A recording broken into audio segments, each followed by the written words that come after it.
So the universe actually cares about something way more than it does your thoughts. Many of us have been taught that thinking and our thoughts are what helps us to create our reality. And to a certain extent, that's very true. If you discipline your mind and you're able to think in a certain way, that certainly will go a long way to allowing you to create what you want. However, it is not the main way, and usually our thoughts are used in order to help us to elicit something else that really helps us to create. For example, if you were just to think certain thoughts of, say, gratitude, but there was no feeling or energy or charge behind them, it's not actually going to do anything for you. Because one thing I want you to keep in mind with getting this to work is that we live in a feeling universe.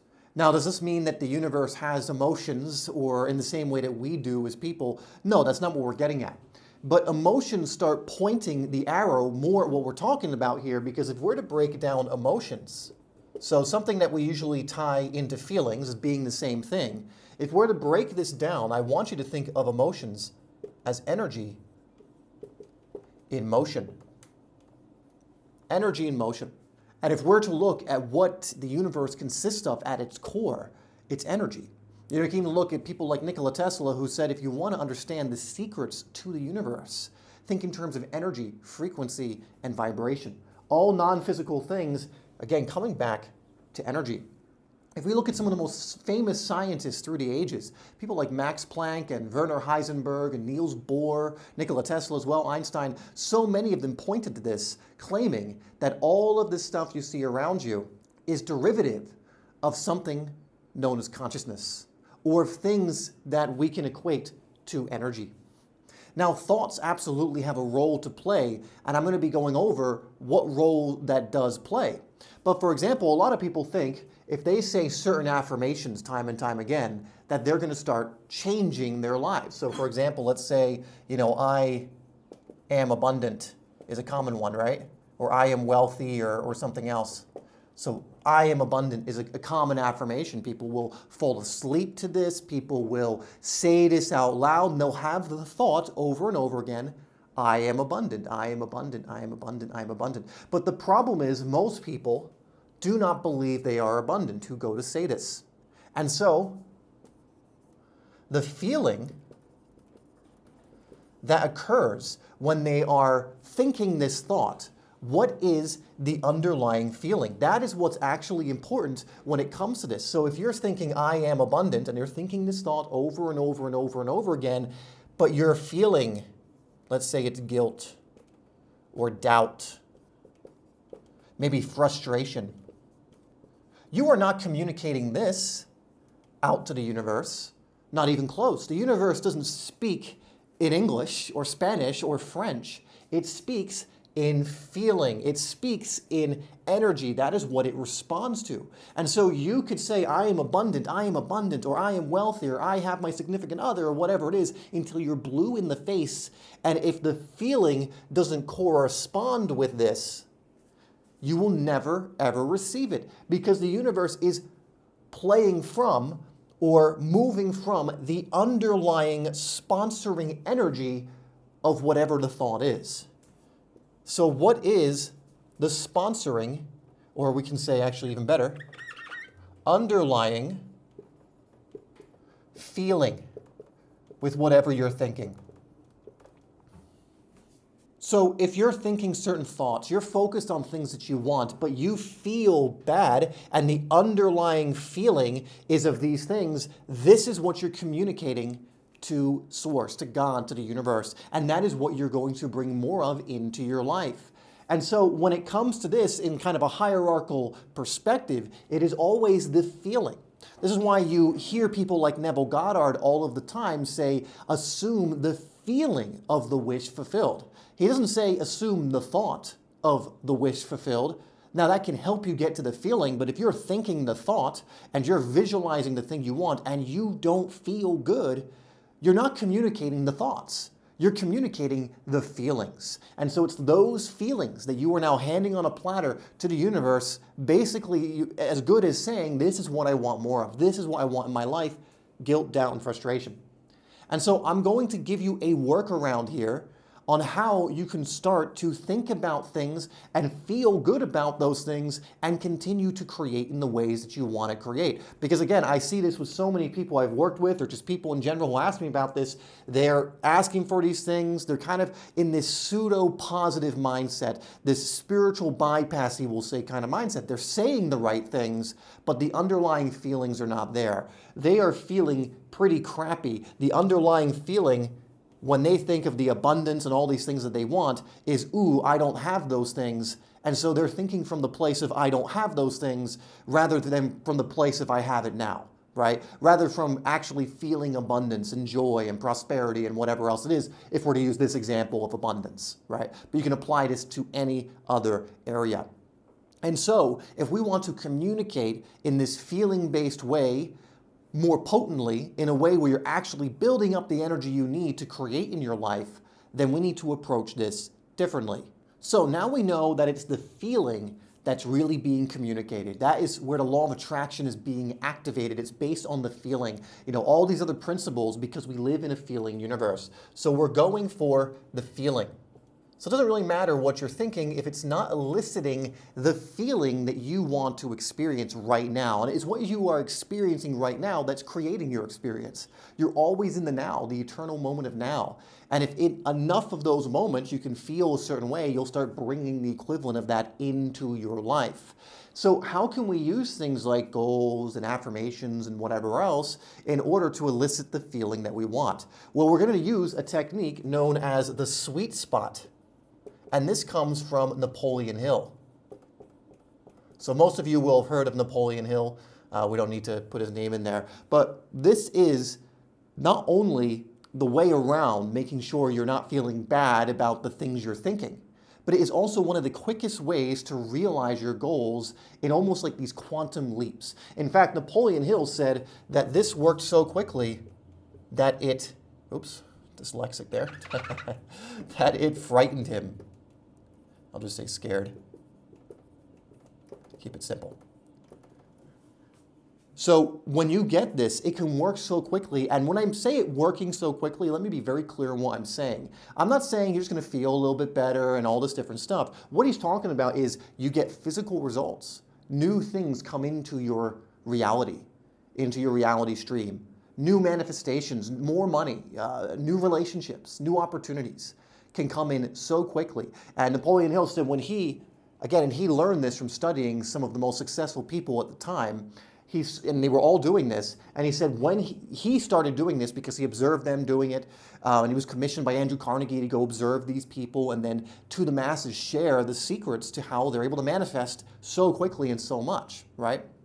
And he said that this worked so quickly for him when he learned it and he applied it that it actually frightened him. Because it worked, it was just like magic. It worked so phenomenally fast. So what is the sweet spot? So like we already mentioned, feeling is what we're going for. Now, thoughts can absolutely help us to feel a certain way because of what's called correspondence. Usually, if you think a certain way, you will feel a corresponding way. But not if the thought causes you to feel things like doubt or shame or whatever other kind of attachments you have to this. So, for example, people, when it comes to making more money, have doubt. When it comes to attracting a significant other, have doubt. When it comes to anything else, they have a lot of doubt when it comes to it, right? So we need to find something that hits the sweet spot, which goes as followed. It's not only exciting, because when you say something like, I'm abundant, you feel kind of excited, right? Like, oh, of course. When you think of your goal, you get excited at first, but then the brain, the mind starts to kick in and goes, well, you've never had that before. How can you be abundant? I have all this physical evidence around me that shows that you're not. How can you get this goal? You don't know how to do that, right? All of these arguments on why you can't. And so you need it to be exciting, but also believable. Now, this is going to fly in the face of what many people have learned. And those many people who have learned that you should always, go into this high place and, go well beyond what you believe is possible, have a lot of times been led astray. Because if you don't believe you can do it, you will never create it. Because every time you think of the exciting thing, you might get excited at first, but then your mind will start kicking in. This instrument will start kicking in and telling you why you can't get it. And then you will throw in the most crippling thing when it comes to being able to get what you want, which is doubt. Keep in mind that you are the creator. Everything begins and ends with you. You are creating your reality. So if you doubt something, you are creating that in your life. We need to eliminate doubt. And the easiest way to eliminate doubt is to hit the sweet spot. And so you can do this for affirmations as well, while you just simply aim for something that is exciting for you, but also you believe.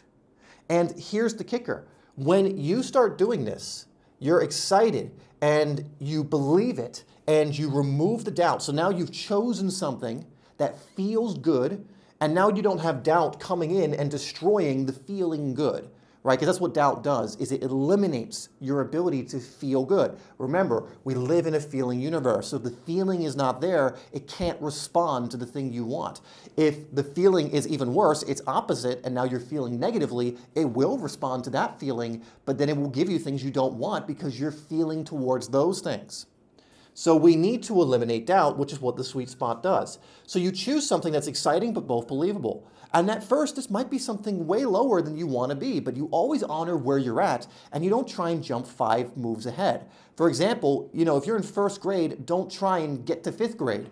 Just do what you need to do to graduate first grade to 2nd grade, right? You don't try, if you're an acorn, you don't try and blink and become an oak tree, within a fraction of a second. That's not how it works. There's a process, a universal process that takes place here that we have to honor. So honor where you're at and see what is exciting and believable. And this is actually a little misleading because it can't be believable. It can't be something where you're like, oh, that's believable, 95% of it's believable, I think I could do that. It needs to be ironclad with you being completely confident that you can do this, or in whatever it is that you're putting your attention on. There can be zero doubt, because if there's any doubt, it will find its way in. Now, the question you might be asking is, well, if that's the case, I'm only ever going to be focusing on small things, and I want big changes in my life. Again, let's honor the process here.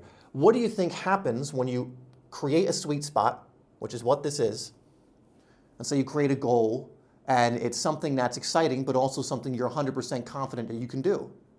Guess what happens when you hit that goal? And again, you will hit the goal as long as you stay focused, because you absolutely believe you can do it. When you believe something, you gain positive emotion, you gain momentum, you believe it, and it's exciting. So that's kind of like fuel in the gas tank of the car that you're driving towards this goal. It's continually got fuel because you're excited about it. If you do that, you will hit your goal, right? Absolutely. Again, I've seen this work hundreds of times. It will absolutely happen. What happens when you hit the goal? Guess what happens to your confidence? Oh, it goes up, baby. It goes up, baby. I'm telling you, your confidence will skyrocket. And now when you go to create a new goal, or you go to create a new affirmation to work with, or you go to create something else in your life, you're not doing it from first grade now. You might have taken multiple steps, gone from 2nd to 3rd to 4th. All within one goal, all within one time of practicing this. This is what scared Napoleon Hill. And again, when he says scared, he doesn't mean like, oh, he got like frightened in that sense. He means like it surprised him, like he was blown away by how quickly this worked. Because when you hit one, so let's say you have this sweet spot you've aimed for. So you've got this sweet spot, whatever it is. And again, if you follow the process, you're going to hit it because it's exciting. So you want to do it. It's something you want. So you're excited. You don't need to drum up motivation to go do this thing. You're excited. So it's easy to get amped up about the thing. But you also now 100% believe you can do it. Well, you're going to hit it. So let's say you hit it. Boom. You're going to have another sweet spot, but it's going to be a higher sweet spot. So now suddenly you have a win under your belt. Your confidence goes way up. You've built this momentum, and I'm telling you, from one to the next, it can go up significantly. I've seen people where it's like, let's say they won the dollar amount in their life, and they say they want to make a certain amount in a month, and it's like maybe $500. I'm telling you, small amount where it falls in the sweet spot, $500 more than they've ever done, but they believe they can do it, right? $500 more than last month, let's say, but they believe they can do it. Well, they hit it, and usually they always hit it pretty quickly, and then once they've hit it, they go thousands more up. They go well up, and it still hits the sweet spot because you're in a new place now. You've gone from first grade thinking to whatever you've now gone to. Again, you've gone to 2nd, then 3rd, but you can move up these pretty quickly. It does not need to be a slow process. When you hit something like this, your confidence can skyrocket. And now when you're in, let's say you're in, you've gone to first and it's moved so quickly, you're now in fourth. So again, in this analogy, you're now in fourth grade or you're on the fourth level. Do you think your confidence, your awareness, your perspective, the way you move, the way you think, the way you feel would be different on fourth grade compared to first grade? You better believe it will. And so there will be a whole new level of information and perspectives and possibilities when you're on this new grade. You go as far as you can see, and then you're able to see further. If you're going up a hill, and this is like it represents progress, you don't try and go up the hill further down in the valley, right? You go up this hill first, it reveals more to you, and then you create something new and you move on to the next thing. So honor and focus where you're at and what feels good now, because we live in a feeling universe. And if you do not honor the feeling, and you're feeling bad, you're not feeling good, again, you're not doing, you're showing this doubt coming in. Again, you can think of doubt as, let's say you're watering a seed, and that seed represents what you want, right? So you're watering the seed of what you want. It's your dream life. You're this dream life in this seed, and you're watering it. And you're watering it and watering it, and because you're watering it, you're giving it attention, you're giving it energy, it will start to grow. Doubt is the equivalent of the water drying up. You know, you can imagine a watering can is pouring on this seed and then doubt's thrown in, that water immediately goes away.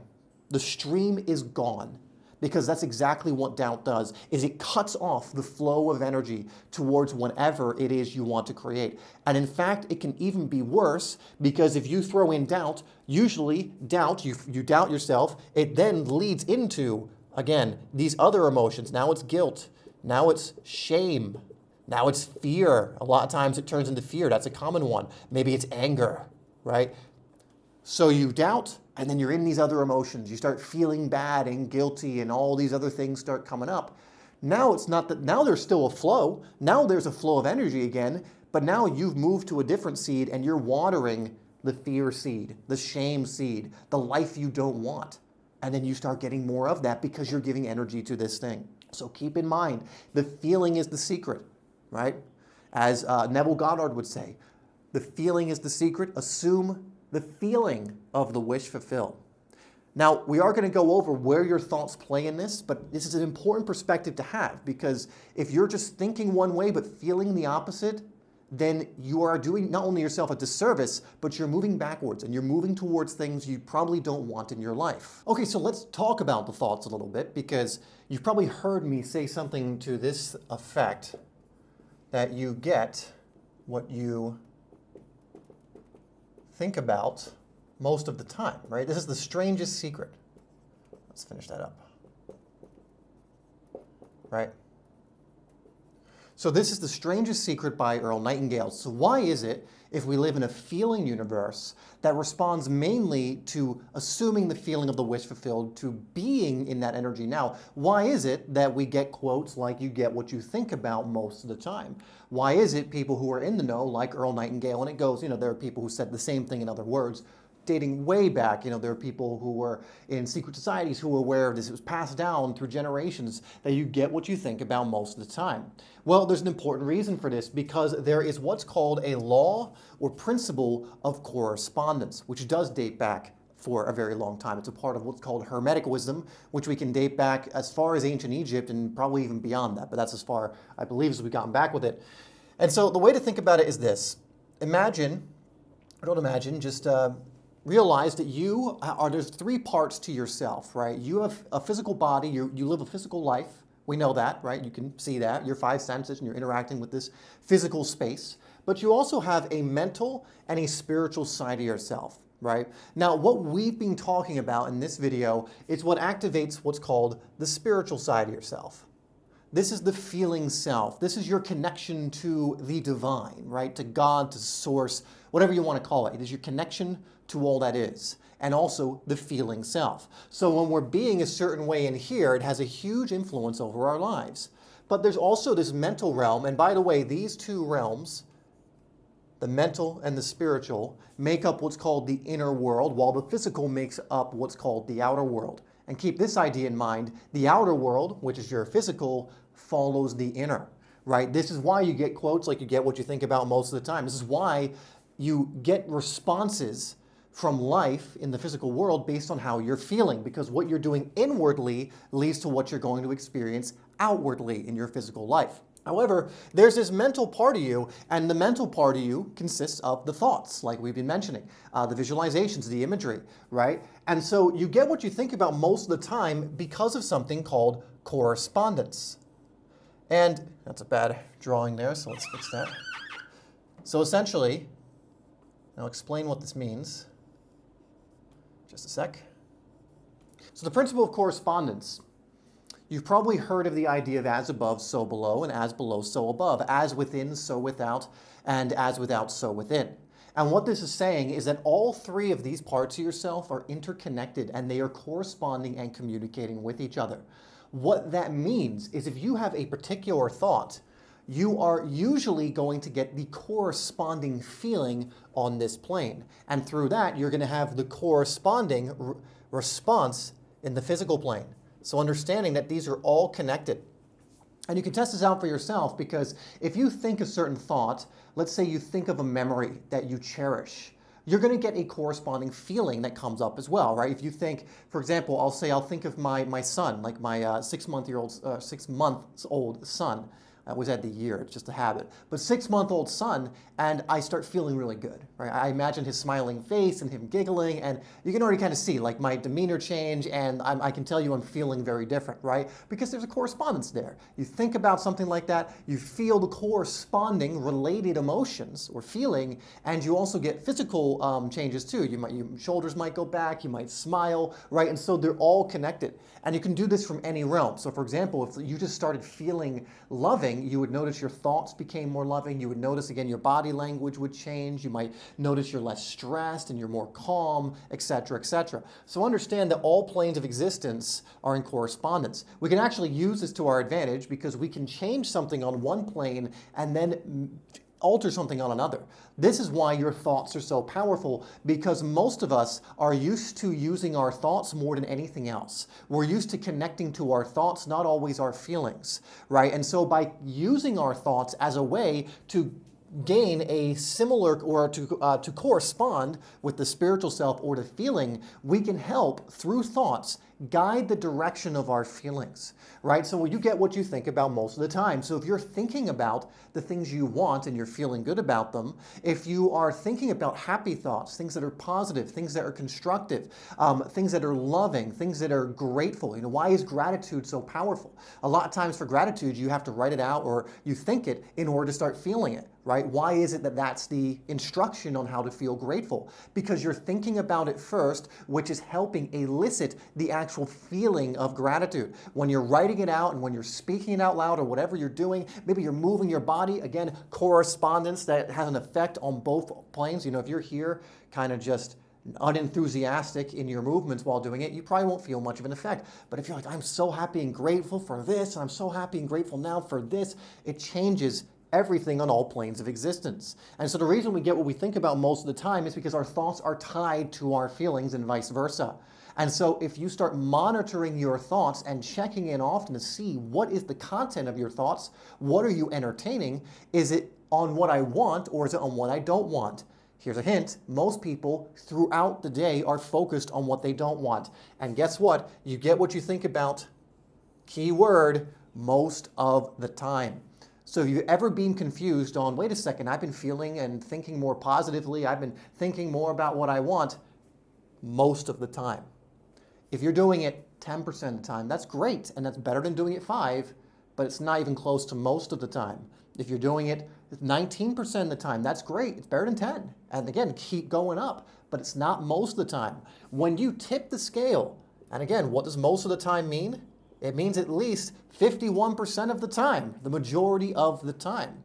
When you start thinking most of the time about what you want, about the positive things you want to bring in, about what you're looking to build for yourself, you're then going to feel the corresponding feelings that go along with those thoughts. And it's those corresponding feelings that the universe will then respond to and give you a like kind in the physical, right? So what you're doing in here has to have correspondence also on the physical, right? And so eventually by doing that long enough, 51%, and don't worry, like you're not going to stay at 51%. Once you hit 51%, it's going to be easy to get to 60%. And then that momentum will continue to go up and up and up as long as you keep doing it, right? In the same way that you go to the gym and you're starting to build good habits, it gets easier and easier as you keep going to the gym. You're able to put on muscle more, you're able to improve your cardio, you're able to keep it at that place too, in a good place, because you're building momentum in that direction. Eventually you might plateau, but at that plateau point, you've already created amazing results and you're more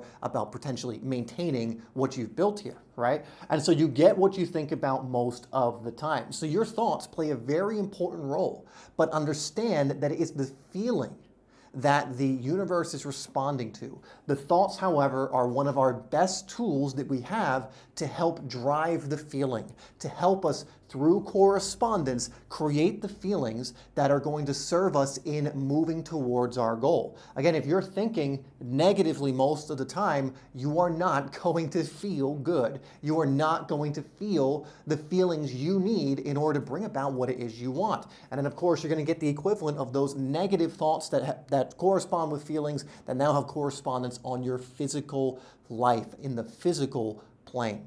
And so this is how you connect it all together. So by thinking certain things most of the time, it causes you to feel a certain way most of the time, which is where the magic begins. And it truly is like magic. It's not magic in reality, it's just natural law that most people, if you don't understand it, it appears supernatural. So therefore it appears magical. But it's just a part of nature and natural law that we just, for most of us, haven't tapped into because we didn't learn it. You're learning about it here. And so allow yourself to monitor your thoughts. Allow yourself to see where they're going. Check in. One great thing about the feeling, the spiritual side, if you're not feeling good, check your thoughts. Why? Because if you're not feeling good, correspondence. You're probably thinking of something that's creating or attracting that feeling. And again, since a lot of us are more used to training our thinking than our feeling necessarily, we're more used to knowing what we're thinking about if we tune in, you can then choose different thoughts. You can then change and tune into something else that you would rather tune into. And I've given many, many different strategies on this channel on how to do that, including what I go over in this video next, which is going to synergize well with what you just learned. It's going to help you to utilize that process so that you can start getting more results.